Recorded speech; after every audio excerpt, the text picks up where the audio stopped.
Hello guys, स्वागत है आपका अपने यूट्यूब चैनल स्टडी विद अमन कुल में। आज हम क्रिएटिव राइटिंग स्किल यानी सेक्शन सी आपका स्टार्ट कर रहे हैं। सेक्शन ए और बी की वीडियो मैंने पार्ट 1 में डाल दी थी। अब हम part 2 section C creative writing skills और डी आपका लिटरेचर का सेक्शन इस वीडियो में करेंगे। एंड आपको इसका फॉर्मेट अच्छे से मैंने बता दिया है। आपको क्वेश्चंस को पढ़ना है और देखना है कि कैसे क्वेश्चंस के आंसर्स लिखे जाते हैं। And you have to write this type words in your creative writing skills, या अपने पेपर में आप ये सारे वर्ड्स यूज़ कर सकते हैं। फर्स्ट है write a letter to the editor of a newspaper. आपको न्यूज़पेपर के एडिटर को लेटर लिखना है 100 से 120 वर्ड्स में regarding the open manholes in many of the street in your locality. यानी आपकी जो सड़क में जब तक आपको प्रॉब्लम समझ जाएंगी तब तक आप इसका सॉल्यूशन और उसे लिख नहीं पाएंगे। आपके सड़क में जो गड्ढे होते रहते हैं उनके बारे में आपको लिखना है कि आप चलते वक्त गिर जाते हैं, बहुत सारी प्रॉब्लम्स आती है ना उन गड्ढों की वजह से, उसके बारे में आपको लिखना है और उससे रिलेटेड। और ये सारा आपको लेटर टू द एडिटर को बताते हुए जो कंसर्न अथॉरिटीज़ है उन्हें साफ़ करने के लिए बोलना है, ठीक करने के लिए। सबसे पहले क्या आता है, आपका एड्रेस आता है, देन आपका एडिटर को, फिर the times of India and Delhi. Subject लिखेंगे ओपन मैनहोल्स इन सोसाइटी, यही आप लिख देंगे सब्जेक्ट, या स्ट्रीट लिख सकते हैं। सर, एंड या हम सर को या मैम, आपकी मर्ज़ी है ये। This is to bring your ऐसा आप लिखेंगे, this is to bring your kind notice for the last week it has been observe that many streets in my locality. यानी मैं आपको एक काइंड नोटिस भिजवा रही हूँ कि मैंने देखा है कि हमारी जो लोकेलिटी में जो स्ट्रीट्स हैं उनमें बहुत सारे ओपन मैनहोल्स हैं जो कि सीरियस रिस्क, यानी हमारे जो लोकेलिटी के जो रेजिडेंट्स हैं, यहाँ पे जो लोग रहते हैं, उनके लिए बहुत सीरियस रिस्क फैला रहे हैं। Last week toddler escaped by just a few meters or else would have fallen into the manhole। यानी कुछ टूडलर, कुछ लोग जा रहे थे एंड वो मैनहोल से फिसल के गिर गए। ये एक सीरियस कंसर्न है, यानी एक सीरियस प्रॉब्लम है। And all the residents seems to be worried about the risk involve because of these open manholes. यानी सभी जो रेजिडेंट्स हैं वो बहुत सारे वरीड हो गए, बहुत ज़्यादा वरीड हो गए हैं और इनमें बहुत ज़्यादा रिस्क भी मतलब मैनहोल से बहुत ज़्यादा रिस्क हो रहा है। During the day time still everyone can see and walk carefully. यानी दिन में तो सब अच्छे से देख के चल लेते हैं, बट रात में इट बिकम्स एक्सट्रीमली हाजार्ड्स, यानी बहुत ज़्यादा ये खतरनाक हो जाता है। Kindly take someone immediate steps, यानी आप में से कोई इमीडिएट स्टेप्स लीजिए। And do the needful as early as possible, क्योंकि एज पॉसिबल यानी जल्दी से जल्द हमारी ज़रूरत को पूरा करें। All the resident will be highly obliged if necessary steps are taken in the regard. यानी इस प्रॉब्लम के अकॉर्डिंग अगर आप नेसेसरी स्टेप्स लेंगे तो सारे रेजिडेंट्स को, अथॉरिटीज़ को अच्छा लगेगा। Thanking you your sincerely. And यहाँ पे अपना नेम नहीं लिखेंगे बिकॉज आपको नेम दिया नहीं है, तो आप XYZ लिख सकते हैं। एंड अगर आपको, मैंने कहा था आपको ए या बी करना है, अगर आपको ए वाला नहीं टॉपिक समझ आया तो आप बी वाला भी कर सकते हैं, लेटर में है, ऑप्शन दिए जाएंगे आपको। Write a letter to the principal of your college, यानी कॉलेज के प्रिंसिपल को लिखना है। के स्टेटमेंट में the recent absence of lecturer for many of subjects in the college. यानी कॉलेज में जो सब्जेक्ट्स में जो टीचर आपको पढ़ाते हैं ये लेक्चरर होते हैं, जो लेक्चर पढ़ाते हैं वो लेक्चरर होते हैं, वो एब्सेंट हो रहे हैं कुछ क्लासेस में, तो उनके बारे में आपको बताना है और अपने प्रिंसिपल को लेटर लिखना है। तो फॉर्मल लेटर ही होगा। सबसे पहले अपने स्कूल का address, principal modern school Delhi. Subject लिखेंगे absence of lecturer in college, यानी जो टीचर्स हैं उनका एब्सेंट होना। फिर आप स्टार्टिंग करेंगे अपने, सर दिस इज़ टू, ये लाइन हमेशा अपने आप अगर प्रिंसिपल वगैरह को लिखना है तो ये लाइन ज़रूर ऐड कर सकते हैं। This is to bring to your kind attention that many of the lecture, यानी यहाँ से आप अपना सब्जेक्ट स्टार्ट करेंगे। That many have the lecture have been absent in the college during the class, either they do some question paper work और just sit in the canteen. यानी या तो वो कुछ क्वेश्चन पेपर वर्क कर रहे होंगे या तो वो कैंटीन में बैठे होंगे। All the students are suffering because of this as a semester exams are going to be held soon.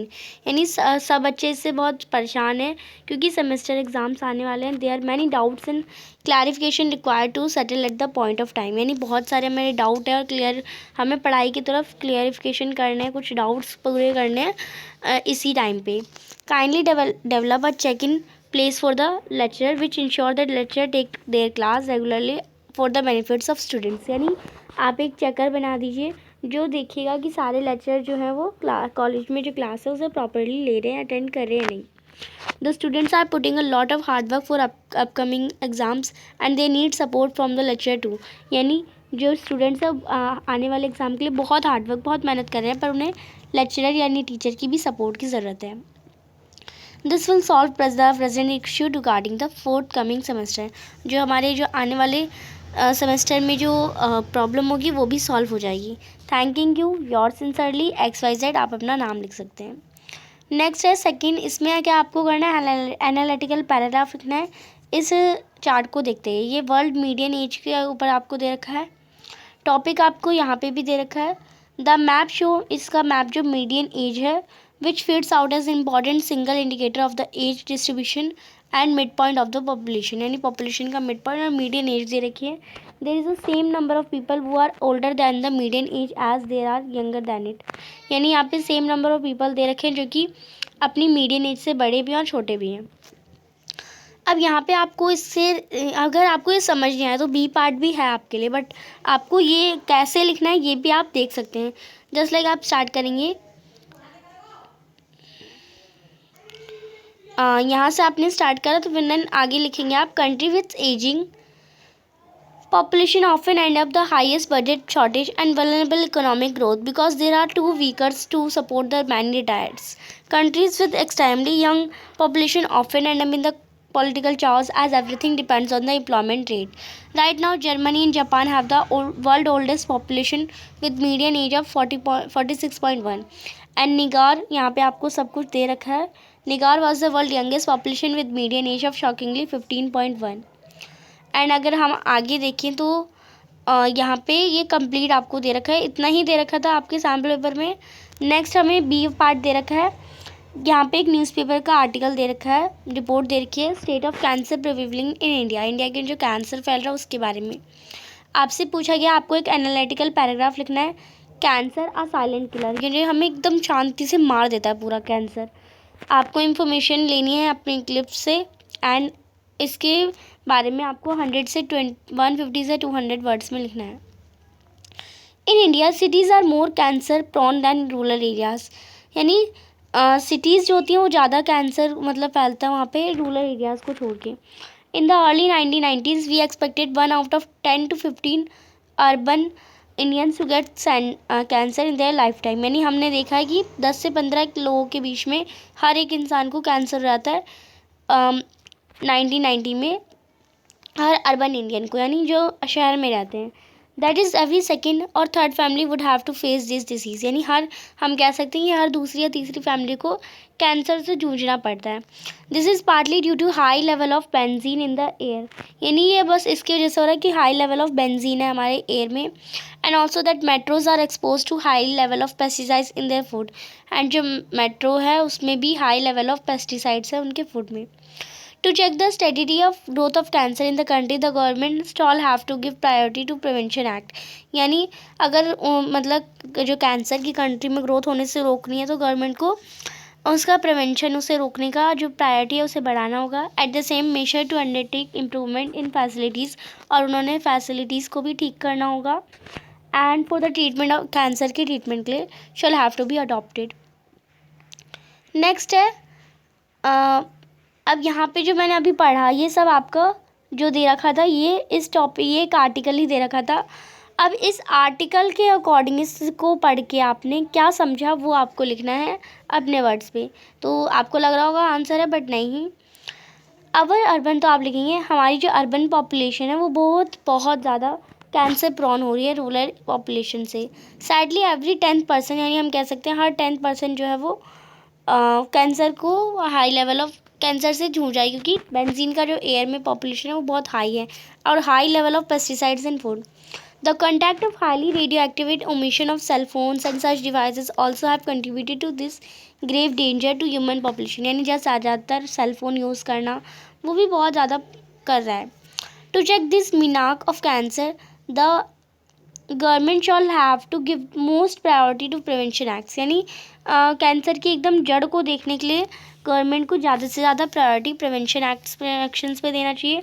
More facilities like diagnostic centres and cancer hospital need to be created for the treatment of cancer patient, यानी ज़्यादा facilities like diagnosis centre बनाने चाहिए, cancer hospital बनाने चाहिए कि cancer के जो patient है उनका ट्रीटमेंट सही से हो पाए. There is a dire need to contain this deadly disease by taking some urgent steps, यानी इस जो एक तरह से महामारी टाइप सा है, ये भी बहुत जल्दी फैलता भी है और लोगों को मार ही देता है. तो हमें इसके लिए जागरूक करना होगा लोगों को.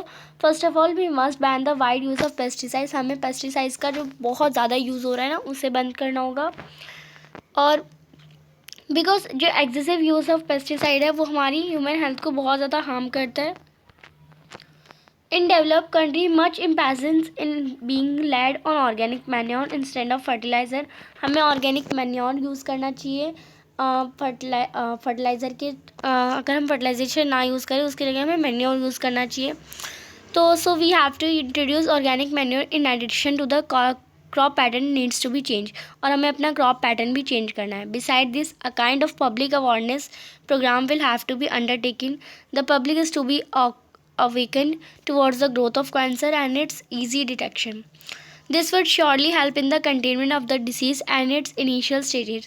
यानी ये surely help करेगा disease को उसके initial stages से निकलने में. If cancer is detected and treated at early stages, it can be fatal. यानी अगर कैंसर को हमने डिटेक्ट कर नहीं किया अभी तक, अर्ली यानी जल्दी ही डिटेक्ट नहीं आया, तो ये हमारे लिए बहुत ज़्यादा नुकसानदायक हो जाएगा. तो कुछ इस टाइप हम लिख सकते थे. एंड क्योंकि आपको इतना बड़ा ऑलरेडी दे रखा था, तो आपको ये नहीं कि आपको यही छाप देना है, आपको इससे दुगना लिखना. अगर आपको इतना दे रखा है तो आपको इससे दुगना लिखना होता है. नेक्स्ट सेक्शन डी हम स्टार्ट करते हैं. आपको कोई यहाँ पे पैसेज दे रखा है, आपको आंसर करना है. Why was लैंचो not excited after seeing the money. तो लैंचो एक्साइटेड क्यों नहीं था मनी को देखने के बाद? क्योंकि मैं बताती हूँ आपको, क्योंकि जो मनी थी वो उतनी नहीं थी जितनी वो चाहता था. उसे कितनी मिली? 70 पैसों, और उसने मांगी कितनी? 100 पैसों. तो इसमें आ जाएगा the money was not as much has he asked, इसलिए वो खुश नहीं था. नेक्स्ट है second, why is there a sense of containment on the face of post master while handing Lencho his letter. तो क्या पोस्टमैन का चेहरा का रंग कैसा हो रहा था जैसा जब उसने लैंचो को मतलब देखा कि उसके हाथ में लेटर है. तो पोस्ट मास्टर जो है वो अपनी जो बैठे थे वो उससे उठ गए and collected about 70 pesos for Lencho as he did not wanted to break his innocent request and genuine faith. यानी उसकी जो इतनी भोली भाली सी रिक्वेस्ट है जो पूरी भी नहीं कर सकता कोई, उसका वो जो फेथ है गॉड की तरफ वो उसे कोई कंप्लीट नहीं कर सकता, इसलिए वो उसकी मदद करते हैं. आपको वन वर्ड से फिल करना है. Lencho dash comes through when he counts the money in the letter he had receive from the God. तो लैंचो को क्या आ गया था? लैंचो को गुस्सा आ गया था. लैंचो एंगर्स कम थ्रू जब उसने पैसे गिने. नेक्स्ट है word according to the Lencho might have what happen to the remaining sum of money he did not receive. तो बाकी मनी को क्या कर दिया होगा? जो लोग हैं वो पोस्ट ऑफिस के रख लिए होंगे. तो yes, the people at the post office took it, यानी पीपल पोस्ट ऑफिस के लोगों ने ले लिया होगा. बाकी आपका ऑप्शन गलत है. नेक्स्ट है इनमें से आपको जो लाइन 1 में यूज़ हुआ है, फर्स्ट लाइन में पैराग्राफ में यूज़ हुआ है, वो आपको बताना है. तो वो आपकी हो जाएगी we were to go to the hill station after weekend but she got sick. Next है अगर आपने ऊपर वाला नहीं करा तो आप ये वाला भी कर सकते हैं. The night when Ramlal consulted his wife she cried are you crazy if girls to the go to school will them. तो ये होली वाले चैप्टर से आपको दे रखा है. आपको आंसर करना है capture the word hand from the para 3 of the extract. तो हैंड यहाँ पे लिखा है, इसका मतलब क्या है या इसी से रिलेटेड आपको एक सेंटेंस बनाना है. तो toddler learn to walk by holding his mother hand. तो ये उसने हैंड होली कर रखा था तो उससे रिलेटेड हो सकता है. नेक्स्ट है कम्प्लीटली द, आपको एनालॉजी कंप्लीट करनी है सुटेबल वर्ड करके. ओबे का और क्या हो जाएगा? डिसोबे. इसका अपोजिट है सेन का क्या हो जाएगा? यानी शांत वाले स्वभाव वाला का क्रेजी हो जाएगा. नेक्स्ट है तहसीलदार ने रामलाल को उसकी डॉटर को स्कूल भेजने के लिए क्यों कहा? आपको एक रीज़न बताना है इन ऑप्शन में से. तो उन्होंने ये चाहते थे कि एक to set an example for others in village, यानी बाकी लोगों के लिए एक एग्जाम्पल बने. जो रामलाल की बेटी रामलाल का बहुत नाम था, वो बाकी लोगों के लिए एग्जाम्पल बने कि यस हम रामलाल की बेटी आ सकती तो और कोई बेटी क्यों नहीं आ सकती। तो इसमें डी ऑप्शन करेक्ट है। नेक्स्ट है what is likely Bholi's parents, यानी आपको एक्सट्रैक्ट के अकॉर्डिंग क्या लगा Bholi's parents attitude towards the notion of sending her school. तो उसका मतलब भोली के पेरेंट का उसे स्कूल भेजने का क्या नोशन था, वो to get the rate of her wild, यानी उसे मतलब ज़बरदस्ती भेजे थे, और हेजिटेंट यानी वो चाहते बिल्कुल नहीं थे। तो इसमें आपका 4th एंड 5th हो जाएगा। To get marry as soon as possible ये नहीं होगा, एजुकेट नहीं करना चाहते थे, इंस्पायर नहीं करना चाहते थे। फिर है Bholi parents however reluctantly pave the way for Bholi bright future in the given state. आपको कोई 2 इंसिडेंट्स बताने show it benefited Bholi. Bholi receive education and improve her problem in of stammering. Bholi stood up herself and refuse to marry Bishamber. वो humiliated his family and asked her dowry, यानी Bholi benefited इसलिए क्योंकि उसने education भी ली और उसने अपनी प्रॉब्लम जो उसकी बड़बड़ाने मतलब ढंग से ना बोलने वाले की प्रॉब्लम थी उसने भी उससे इम्प्रूव करा, उसने अपने आप को बिल्ड करा, और उसने विशंबर से शादी करने से मना कर दिया जो कि उसे ह्यूमिलेट करता था, उसकी फैमिली को ह्यूमिलेट कर रहा था, क्योंकि उसकी फैमिली से वो क्या मांग रहा था, दहेज मांग रहा था, डोरी मांग रहा था। नेक्स्ट सेकंड जो है वो आपको दोनों में से कोई एक करना है। पहले पोएम दे रखी है, दूसरी भी पोएम ही है, ये एनी ग्रेगरी वाली पोएम है। It is clear the alliteration is poetic device that he used in he had and your yellow, because alliteration जो होता है वो रिपीटिशन होती है लेटर की या साउंड की जो कि क्लोजली प्लेस्ड होते हैं, which is evident he had and your yellow, दोनों में Y and Y H and H हमारा यूज़ हुआ है। Next है the poet has used a poetic device of repetition in the given lines. What does he wish to create by in use in your yellow hair? तो वो use करना चाहते हैं reinforce of the notion of any physical beauty, यानी any की जो physical beauty है वो उसे दिखाना चाहते हैं। नेक्स्ट मतलब उसके फिजिकल ब्यूटी पे ना जाए, कुछ इस टाइप है। ट्रू और फॉल्स बताने हैं। The poet is hinting and that he had a conservation with a priest who showed him holy scriptures, तो yes it is true. Next है the idea that only God could love for you yourself alone, यानी जो idea है God ने दिया है कि love सिर्फ गॉड ही तुम्हें प्यार करता है, तो यस ये जो है अल्टीमेट ट्रूथ है and gist of the poem, तो इसमें आपका डी ऑप्शन करेक्ट है। The poet directly addresses any in the poem, poet ने डायरेक्टली एनी को इस पोएम में एड्रेस करा है। How does this impact the extract, यानी इसने एक्सट्रैक्ट पे क्या इम्पैक्ट करा है, तो वो एक सेंस दे रहा है डिस्कशन का जो कि 2 पीपल में होता है। नेक्स्ट है सेकंड जो आपको दे रखा है द ट्री पोएम से दे रखा है। What is the tone of event taking place in the extract, तो कौन सी टोन थी, डायनेमिक थी, स्टैंजेंट थी, तो डायनेमिक तो थी, स्टैंजेंट नहीं थी, मोनोटोनस नहीं थी, वाइल्ड नहीं थी, रिवॉल्यूशनरी है कि नहीं, एक रिवॉल्यूशन हो रहा था, तो 1st एंड 5th आपका करेक्ट हो जाएगा। What event is leading to glass is breaking according to the extract, यानी glass is breaking किससे related है, the trees are marching out of the confines in the poet's home and in the attempts they are breaking the glass windows, यानी जो trees हैं वो अपनी जड़ों से निकल के ग्लास को तोड़ ताड़ के बाहर आ रहे हैं, तो ये glass is breaking का मतलब आया है। नेक्स्ट है identify the meaning behind moon is broken like a mirror as per the extract, यानी आपको बिहाइंड का मतलब बताना है क्योंकि moon is broken like a mirror extract में है, तो जो ब्रांचेस हैं वो ट्री की ऑब्स्ट्रैक्ट हो रही है मून व्यू में and making it look like a mirror, broken mirror. Next है एनालॉजी कंप्लीट करनी है करेक्ट यूज़ वर्ड की। लाउड का साइलेंट हो जाएगा, तो टुडे का क्या हो जाएगा, लाउड क्या होता है बोलना और साइलेंट क्या होता है चुप रहना। टुडे क्या है आज, तो कल क्या हो जाएगा टुमारो, तो यस टुमारो करेक्ट है। नेक्स्ट है जो वर्ड फ्लैश है उसका सिमिलर लाइन 7 में एज अ यूज़ हुआ है, और लाइन 7 के अकॉर्डिंग सिमिलर आपको एक लाइन बतानी है, तो उसमें आपकी I could see the flash of the torch through my mirror in the room, ये आपकी हो जाएगी। नेक्स्ट है एनी 4 बताने आपको, कोई 4 क्वेश्चंस का आंसर करने हैं। What did Lencho write in the second letter to the God, तो second letter to the God में उसने क्या लिखा, लेंचो था वो बहुत गुस्से में था, Lencho was angry and he decided to write another letter to God, तो उसने क्या करा डिसाइड करा कि मैं दूसरा लेटर लिखूंगा गॉड को, telling God about the remaining money with him, और वो गॉड को ये बताना चाहता है कि रिमेनिंग बची हुई मनी है वो भी उसे दे दे। ही wrote that he had ask 100 pesos but receive only 70 pesos। उसने उसमें लिखा कि मैंने तो 100 pesos मांगे थे और आपने बस 70 pesos लिखे। He wanted God to send the remaining money but not through the post office because he didn't believe the people of working there. यानी उसने गॉड से ये चाहता था कि उसने ये लिखा कि आप मुझे रिमेनिंग मनी जो बचे हुए पैसे हैं वो मुझे पोस्ट ऑफिस के थ्रू मत भेजिएगा, क्योंकि यहाँ के जो लोग हैं वो अच्छे से काम नहीं करते, मुझे उन पर बिलीव नहीं है, ये बंच ऑफ क्रूक्स है। तो कुछ इस टाइप आप लिख सकते थे। सेकेंड क्वेश्चन है, how did Annie finally stop mister Keesing from pushing punishing her. तो एनी ने कैसे फाइनली स्टॉप कर दिया मिस्टर कीजिंग को, जो मिस्टर कीजिंग उसे पनिश करते थे। From the diary of any Franks आप लिखेंगे।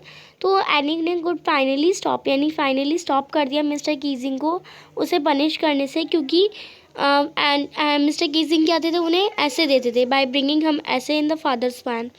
इन द ऐसे मतलब फादर्स वैन पे उसने लिखी थी ना कि डग क्वैक क्वैक क्वैक करते हैं, उसके फादर्स वैन ने उसे मार दिया एंड वो क्वैक क्वैक नहीं करने लगा।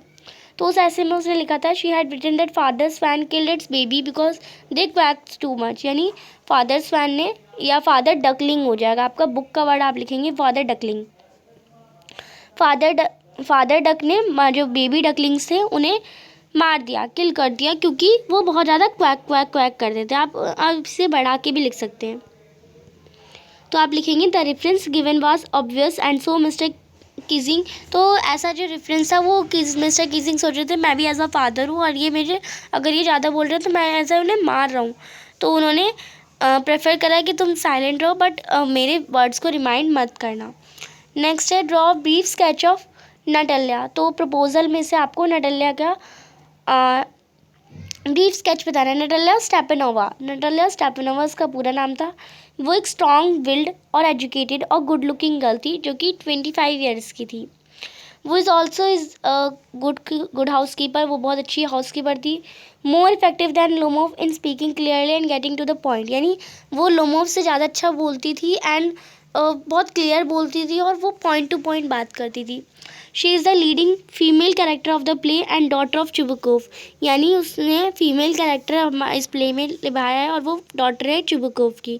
She is short tempered and quarrelsome. यानी वो मतलब बहुत कम बोलती है, ज़्यादा नहीं बोलती और सही बोलती है और थोड़ी लड़ाकू भी है। Her will is focused on maintaining a superior manifestation and she insist that Oxen Meadows belongs to the family. यानी वो एकदम क्लियरली मैनिफेस्ट करती है कि यस मतलब फैक्ट के साथ बताती है कि ऑक्सन मेडोज उसके हैं, उसकी फैमिली से हैं एंड लोमोव की फैमिली से नहीं है। She is love sick and has no such respect for Lomov till she learns that he wants to marry her. यानी वो लोमोव से तब तक लड़ती रहती जब तक उसे पता नहीं चलता कि वो उसे मैरी करने यानी उससे शादी करने आता है, और उसके बाद भी लड़ती है पर पता चल जाने के बाद भी।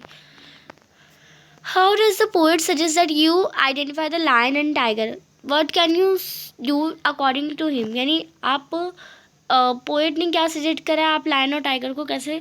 लायन के लिए उन्होंने बोला the poet said if one is the jungle of the east and large tawny beast come towards him and roars while he is dying then it is Asian lion. यानी लायन के लिए कहा है poet ने कि जंगल के east में से एक टॉनी मतलब जो जिसकी बीस्ट बहुत टॉनी हो और वो आपके पास आए और अचानक से दहाड़ दे तो समझ लीजिए एशियन लायन आया। If a Nobel wild beast, अब फिर एक शांत स्वभाव का नोबल वाइल्ड बीस्ट बहुत बड़ा जानवर आए जिसकी ब्लैक स्ट्राइप्स और येलो बैकग्राउंड हो उसके बॉडी पे और वो आपको पहले खा जाए तो वो आपका वो क्या है, रॉयल बेंगल टाइगर है। नेक्स्ट है what impression of Amanda do you get from the poem Amanda. यानी आप अमांडा पोएम से क्या समझते हैं। तो अमांडा जो है लिटिल स्कूल गोइंग गर्ल है जो कि कंस्टेंटली नेक्ड होती है, यानी अपने मतलब उसके पेरेंट्स उसे क्या करते हैं बार बार वो टोकते हैं। It is probably the mother, और उसकी ज़्यादातर मदर ही टोकती थी। She keeps asking Amanda to do this but that poor Amanda longs to the free. वो मतलब कंटिन्यूसली अमांडा को कहती थी अमांडा सीधे बैठो, अमांडा ये मत करो, अमांडा अपने शूज़ ठीक करो। बट अमांडा तो थी अपने ही फ्री में रहना चाहती थी, यानी वो एक खुला जीवन फ्रीडम चाहती थी and live life in her own way, और अपनी लाइफ जीना चाहती थी। नेक्स्ट 7 क्वेश्चन है जिसके आपको कोई 2 ही क्वेश्चन करने हैं, टोटल 3 क्वेश्चन है बट मैं आपको तीनों कराऊंगी। नेक्स्ट 45-50 वर्ड्स पे लिखना है। फर्स्ट क्वेश्चन है whose footprints did the 2 boys follow? Why were they charmed then? तो किस 2 बॉय के जो फुटप्रिंट्स है वो फॉलो करे थे और वो चार्म क्यों थे? The 2 boys follow the footprint which appeared on muddy ground, यानी जो 2 बॉयज़ थे उन्होंने फुटप्रिंट्स उसके फॉलो करे थे जो कि मडी ग्राउंड पे उन्हें अपेयर हुए थे। But they could not see anyone, but उन्हें कोई और दिख नहीं रहा था। पर वो कौन था? ग्रिफिन था। He had become invisible and was walking over the mud, वो इनविजिबल बन गया था और वो मड के ऊपर, मिट्टी के ऊपर चल रहा था। They followed because it was all strange and unusual for them, वो उसे इसलिए फॉलो कर रहे थे क्योंकि वो सब कुछ बहुत स्ट्रेंज था कि बिना बिना किसी इंसान को दिखे फुटप्रिंट कैसे दिख रहे हैं, और वो अनयूजुअल था उनके लिए। नेक्स्ट है second, what did E bright do for his 8th grade project? तो 8th ग्रेड प्रोजेक्ट के लिए ई ब्राइट ने क्या करा था? मेकिंग ऑफ साइंटिस्ट से आपको क्वेश्चन दे रखा है।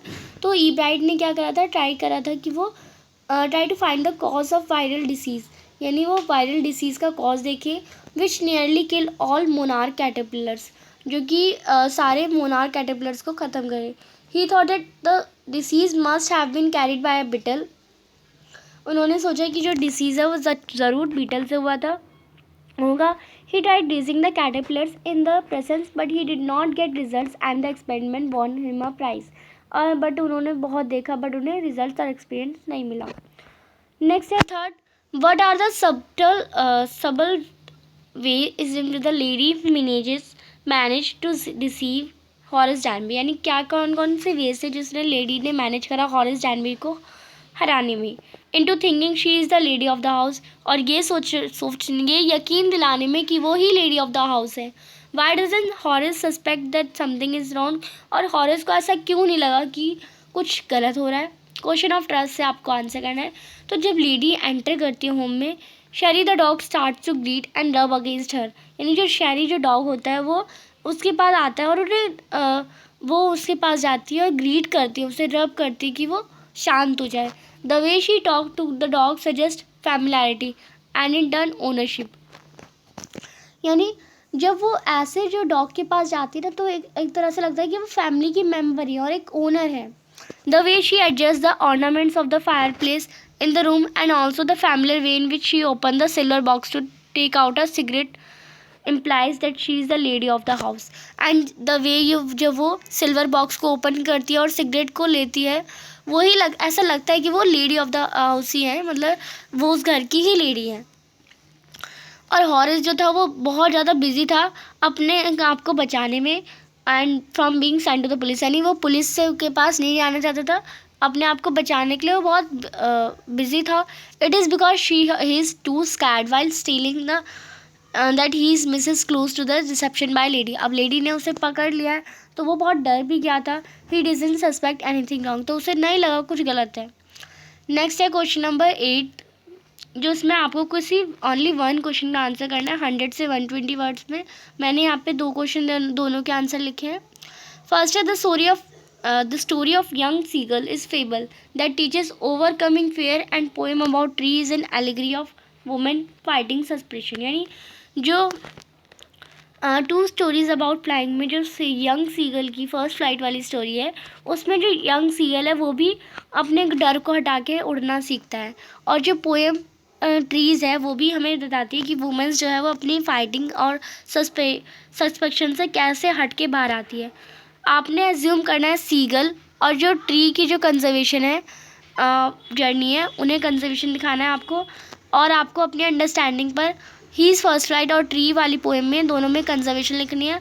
और आप स्टार्टिंग ऐसे कर सकते हैं, स्टार्टिंग में आपको 2-3 पॉइंट दे रखे हैं एंड अगर आपको थोड़ा सा ध्यान ठीक से नहीं दिख रहा तो मैं आपको बता दूंगी, आप पढ़ रही हूँ मैं, आप इस पे वर्ड्स पे ज़्यादा क्लियर लेंगे। Seagull, I have never know for fear that the way, seagull कहता है I have never for the way word when I had to jump to cliff to mind but my glad I if I did it, यानी seagull कहता है कि मुझे बिल्कुल नहीं लगा था कि मैं इतना मतलब मैं तो इतना डरता हूँ मैं उड़ भी पाऊँगा कभी, बट ग्लैडली मैंने कर लिया ये। तो ट्री कहता है we had been long inside our homes and mustered up courages to finally break free, and we too are glad we took this steps. यानी हम भी बहुत डरते थे, हम अपने घर में ही रहते थे, हमें डर लगता था कि सोसाइटी क्या सोचेगी, फैमिली क्या सोचेगी, बट हमने भी आगे स्टेप्स बढ़ाए और हमने भी कर लिया। बट आगे की कंजर्वेशन आपको लिखनी है, तो आपको क्या करना है, सबसे पहले जो 2 लाइन दे रखी है आपको, वो 2 लाइन तो आप लिख देंगे। नेक्स्ट आगे लिखेंगे सीगल। सीगल कहता है I was so afraid of taking this steps, यानी मैं आगे बढ़ने के लिए बहुत डर रहा था। That I was dealing and delaying, but इसलिए मैं डिले कर रहा था, धीरे धीरे, एक दिन कल करूँगा, कल करूँगा। But all I had to do kill the fear was to jump, just jump. But मैंने अपना डर कैसे भगाया, बस जंप करके। ट्रीज कहती है our instincts are never wrongs, if we had not move out the forest would have remain barren and bare. All the life of mankind depend on us, यानी जो पूरी मैनकाइंड है वो हम पे डिपेंड करती है, बट हम जो हमारा इंटेंशन जो है कभी रॉन्ग नहीं होता, हम मूव आगे बढ़ेंगे तभी तो हम आगे बढ़ेंगे। सीगल कहता है and can you imagine if the creature that with wings would have dare to fly, यानी तुमने आज तक इमेजिन करा है कि कोई क्रिएचर जिसके विंग भी हो और वो उड़ सके, उड़ ना पाता हो, वो डरता हो। If would have all been for nothing, और ऐसा मैंने तो कोई नहीं देखा। ट्री कहता है we were all born to fulfil our purpose, यानी हम अपनी पर्पस को फुलफिल करने के लिए ही तो पैदा हुआ है। And the one thing stopping us from achieving them is the fear and limits that we put in our mind, यानी बस एक ही चीज़ है जो हमें हमारे सपने पूरे नहीं करने देती, वो हमारी लिमिट्स, हमारा डर जो हमें अपने माइंड में ही हमारी स्टार्ट है। सीगल कहता है and sometimes all we need to combat this limit is something and simple as jumping, और सीगल कहता है कि बस हमें इन नीड्स को, इन फेयर को बस हटाने के लिए सिंपली बस कूदना है, अब कैसे भी कूदो। ट्रीज़ जो होते हैं, और even breaking windows for that matter, और ट्रीज़ भी हैं जो हमें इन चीज़ों के लिए, यानी इसके लिए हमें विंड्स को भी ब्रोक कर देना है। नेक्स्ट क्वेश्चन है some say the world will end in fire, some say in fire, यानी कुछ कहते हैं कि वर्ल्ड जो है फायर में एंड होगा, कुछ कहते हैं आइज में। If you had to use the message of the given critique from Robert Frost poem to portrait the world wild nature of Natalia and Lomov character, यानी आप ये दोनों जो क्योटोज हैं जो रॉबर्ट फ्रॉस्ट पोएम में fire and ice ने दिया है, आप नटालिया और लोमोव का कैरेक्टर बता सकते हैं प्रपोजल चैप्टर से। क्या आप इंक्लूड कर सकते हैं इस आंसर को? इवैल्यूएट करिए और अंडरस्टैंड करिए नोशन को। तो पोएम जो है वो डिस्ट्रक्टिव फैक्ट बता रही है फायर और आइस के, where they both have the power to end the world, यानी दोनों के पास ही पावर है कि फायर से भी एंड हो सकता है और आइस से भी। The elements are opposite to each other, यानी दोनों ही अपोजिट है, but similar in way that both are capable of devastation, यानी दोनों ही कैपेबल है कि दुनिया को ख़त्म कर देंगे। फायर जो सिंबल है वो ग्रीड और डिज़ायर का है, और आइस जो है हमें साइनिफाई करता है हेट और कॉन्टेप्ट को। They both act differently but the ultimate outcome is wild, यानी दोनों ही अलग अलग बिहेवियर रिएक्ट करते हैं। नटालिया और लोमोव जो है वो भी बेटर देन वन अनदर, यानी एक दूसरे से अच्छे हैं, और they may leave no stone unturned and to show how each one is a step ahead. They both have fragile egos and turbulent personalities, यानी दोनों में ही अलग अलग ईगो है अपने आप का, और दोनों की ना डिफरेंट पर्सनैलिटीज़ है। They both couldn't stand harmless types and should up to avoid certain avoidable situation, यानी दोनों में ही मतलब ऐसी सिचुएशन को अवॉइड करना, इग्नोर करना वाली ताकत है ही नहीं, वो दोनों में ऐसा वाला एटीट्यूड है ही नहीं। Their proposal was no short of satire at the end after all quarreling they both agree on the proposal solely because a huge sum of money was at stake. This level of need and contempt applies put them equal to fire, यानी दोनों का जो लालच था कि हाँ मुझे पैसा मिलेगा एट द एंड, प्रपोजल को एक्सेप्ट करूँगा मैं, तो वो फायर को डिजर्व करता है और आइस को। And the obvious part is that both would have to proud to understand this and introspect, and दोनों ने अपने आप को समझा और इंट्रोसेप्ट करा। Next last question is question number 9, दोनों में से कोई एक अटेम्प्ट करना है, 100 से 120 वर्ड्स में लिखना है। Sometimes appears can be deceptive, how is the statement prove in the story of midnight visitor, यानी कुछ कभी कभार जो ये अपेयरेंस होती है जो दिखता है वो नहीं होता, ये स्टेटमेंट कैसे आप मिडनाइट विजिटर से प्रूव कर सकते हैं जो आपकी बुक का चैप्टर है। इट इज़ एब्सोल्युटली ट्रू, यानी ये बिल्कुल सही है जो जो दिखता है वो होता नहीं है ज़्यादातर times. Ausable the protagonist in the story, यानी जो ऑजबल जो मतलब सब लोगों को देखता है, डिटेक्टिव है जो। The midnight visitor had the appearance of fat, उसका कैसा शरीर था, फैट था, स्टूपी मैन था, हंसमुख था। His accent but also weird, जो उसका जो एसेंट था, बोलने का तरीका था, वो भी वेयर्ड था। Fowler reach his hotel room to meet his considered him a spy. Fowler was disappointed, Fowler जो आया, जो उसका इंटरव्यू लेने आया, वो तो उसे लगा कि गयो कितना मस्त इंसान होगा, बट वो तो डिसअपॉइंट हो गया उसे देखते ही। However, inside the room, he found Max with pistol in hands, who had come to get secret information from him. And जो मैक्स था वो अपने हाथ में पिस्टल लेके क्या आया था, सीक्रेट इन्फॉर्मेशन लेने। He deal with Max very smartly and cleverly and got rid of him. यानी उसने जो ऑजबल है उसने मैक्स से बहुत स्मार्टली और क्लेवरली जो है वो मतलब उसे धोखा दे दिया, मतलब एक तरह से बुद्धू बना दिया। In this way he prove that appearance can be deceptive, यानी जो दिखता है वो होता नहीं है। ऑजबल वो लुक फैट, जो ऑजबल जो फैट और स्लोपी है वो एक्चुअली एक स्मार्ट और मास्टर स्पाई है, यानी जो बहुत अच्छा डिटेक्टिव है, ये हम बता सकते हैं। नेक्स्ट और आपका पार्ट है, if you ask to for too much as you lose even that which you have, यानी अगर आप ज़्यादा के लिए कभी बोलेंगे ना तो जो आपके पास है वो भी आप खो देंगे। आपको इस स्टेटमेंट को इलेबरेट करना है मटिल्डा लूजिली से, जो कि नेकलेस पे है, यानी जो मटिल्डा के पास जो था वो उससे को तो खुश नहीं थी, वो ज़्यादा करने के चक्कर में उन्होंने नेकलेस मांगा एंड वो खो दिया, जिससे मतलब जो वो तब खुश रहती थी उससे भी ज़्यादा प्रॉब्लम में वो आ गई। तो आपको इस स्टेटमेंट को जस्टिफाई करना है। तो मटिल्डा लूजिल बहुत प्रेटी यंग वुमेन थी, जो कि क्लर्क की फैमिली में बॉर्न हुई थी, पैदा हुई थी। उनकी जो इकोनॉमिक कंडीशन थी और सोशल स्टेटस था वो भी टॉर्चर और एंगर था, क्योंकि वो एक क्लर्क की फैमिली थी, जहाँ पे वो ज़्यादा अमीर नहीं थी, मिडिल क्लास थी, पर उन्हें क्या सा बना था, रिच और लग्जरियस लाइफ जी रही थी। She dreamed of royal dinners being served in excised silver dishes, क्योंकि वो बहुत सुंदर थी तो उन्हें एक रॉयल लाइफ जीनी थी। When she and her husband were invited to a party at the house of Minister of Public Instructions, यानी जब उसके और उसके हस्बैंड को इनवाइट करा गया house of minister of public instruction की पार्टी में, Matilda bought a new dress, Matilda ने एक नई ड्रेस खरीदी और नेकलेस अपनी फ्रेंड मिसेस फॉरेस्टियर से, जो कि उसकी एक बहुत रिच फ्रेंड थी, उससे बोरो करा शो ऑफ के लिए। शी लॉस, उन्होंने फिर नेकलेस खो दिया एंड उसे रिटर्न करना था, तो उसने बोरो करी मनी यानी लोन लिया। Took them 10 years to repay, और लोन को रीपे करने में, क्योंकि वो डायमंड का नेकलेस था, रीपे करने में उसे 10 साल लगे। And this year their life change drastically, अब लोन लिया है तो वो अब जितने अच्छे मकान में थी रहती थी वो सब बेच दिया एक डायमंड के नेकलेस के लिए। They move to a smaller apartment and Matilda cooked food, अब वो बहुत छोटे अपार्टमेंट में रहती थी जिसमें मटिल्डा खाना बनाती थी, कपड़े भी खुद धोती थी, और just because she was never content she also lost, और जो वो थी वो भी नहीं रही, और उसने जो मतलब उसके पास था वो सब कुछ खो दिया, और she had to lead a miserable life, यानी और वो और बदतर लाइफ जीने लग गई।